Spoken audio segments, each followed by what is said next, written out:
Salam dəyərli izləyicilər, qaynatasına, qaynanasına baxan, onlara qulluq göstərən və həmçinin də özünün xəstə uşağına, məhdudiyyəti olan övladına baxan şəxslərin nəzərinə bir vacib məlumatı çatdırıram. Videonu paylaşa bilərsiniz. Buradakı üstəgəl işarəsinə vurun ki, növbəti vacib məlumatları əldə eləyəsiniz. Əmək və Əhalinin Sosial Müdafiəsi Nazirliyinin Sosial Sığorta və Pensiya Siyasəti şöbəsinin müdiri Elnur Abbasov bildirib ki, fərz edin ki, qadın 30 yaşında ailə qurub birinci uşağı fiziki qüsurlu dünyaya gəldi və anadan gəlmə birinci qrup əlil oldu. Amma bu xanım evlənən vaxt işləyirdi.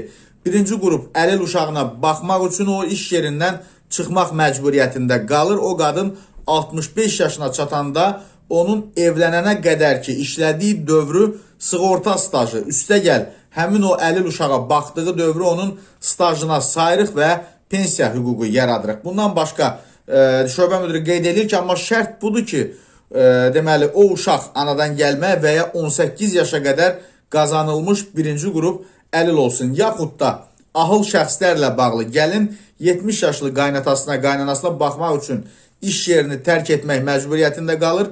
Onun da 70 yaşdan yuxarı ahıla baxdığı bütün illəri sığorta stajına sayılır.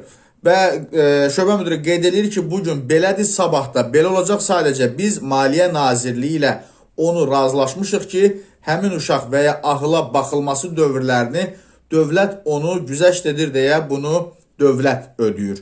Və şöbə müdiri fikrini tamamlayıb.